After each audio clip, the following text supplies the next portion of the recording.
All right, now that this fight's official, I think it's safe to talk about it and give a winner.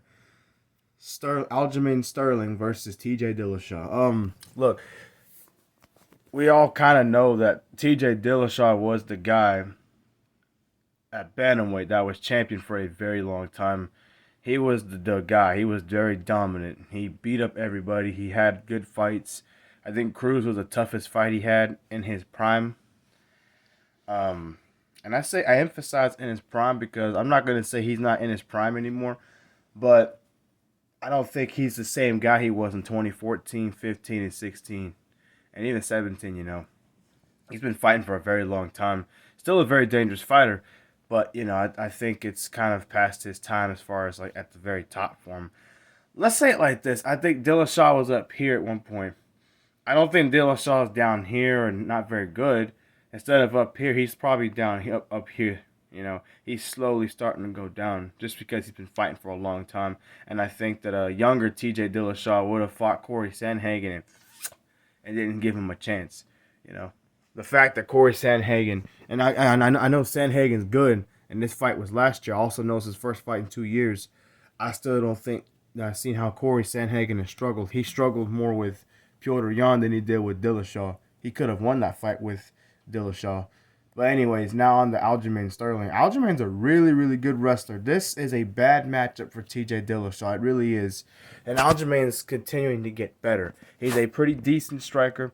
His grappling is really good. He can submit guys really well.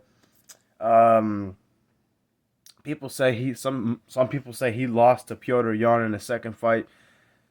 Yes and no. That fight could have gone either way. Those are clearly the two best bantamweights in the world right now. The two best in today's age. As far as this generation, Aljamain is the top guy. Dillashaw was the top guy at one point. And now look, I'm not saying again, Dillashaw can win this fight. He's very capable. I think his striking will give Aljamain problems. I think his ability to close the distance will give problems. His clinch is really good, clinch fighting wise. I don't think that's gonna matter though. I just think Aljamain is gonna use his wrestling. That's the problem with a lot of the fights that I've seen in the UFC. A guy can be a really good striker and that's great, but the grappler can end up taking the striker down and making this a boring fight and controlling the guy on the bottom for most of the fight, and he ends up winning a very pretty lopsided decision. Again, Dillashaw can win. He can knock out Aljamain Sterling. I'm not saying he can't do it. Is a head kick knockout or a big punch is very possible. He's done it with Cody Garbrandt when Garbrandt was in his prime and undefeated. He's done it with a lot of guys. Arguably, he won that fight with Cruz 6 years ago. So I emphasize that a lot. And who knows, the Henry Cejudo fight probably will stop too quickly. But I don't see that happening. I think Aljamain Sterling will win this fight by a unanimous decision. He's going to take TJ down and grapple him and do what he wants to do with him. I don't think he's going to finish Dillashaw just because I don't see Dillashaw being submitted, even though anything's possible. He's going to do a lot of grappling in this fight. Dillashaw is going to try to swing a lot on the feet. He's going to miss, and he's going to get taken down. Aljamain's going to tie him up and take him down. He's going to hold him down, ground and pound him a little bit. He's going to be very patient. He's not really going to look for a finish. He'll just do enough to win the fight. It's going to be a very boring fight, I think.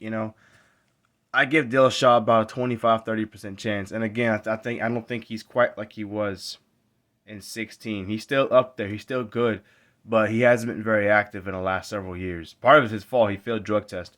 But still, that's to take a factor on him. That's a factor in this fight. I think him coming off an injury last year is a factor. Sterling has been very active. He's been fighting. He's been getting better. He stood with Piotr Jan and handled it pretty well. He took Piotr down in the second fight and figured out how to beat him. If he can beat somebody like Jan, who's at the top of his game right now, he should be able to beat Dillashaw, who's kind of going down just a little bit. That's just my personal opinion. But yeah, I got Aljamain winning the fight by unanimous decision. 50-45, 50-45, 50-44. I think one of the rounds will be a 10. I don't see Dillashaw winning the fight just because of the grappling. Because Dillashaw is really good against stationary guys, like Cruz emphasized years ago. Dillashaw is good. He's a good striker. He's not a wrestler. And I think Aljamain's going to use that to his advantage. if you guys know, the striker versus grappler, the grappler usually wins, unless your name's Maurice Smith and you manage to find a way to come back. Shout out to Maurice Smith, by the way. But yeah, I got Aljamain using the grappler. He's going to use his wrestling, and he'll win this fight, no problem. Unless he gets knocked out, of course.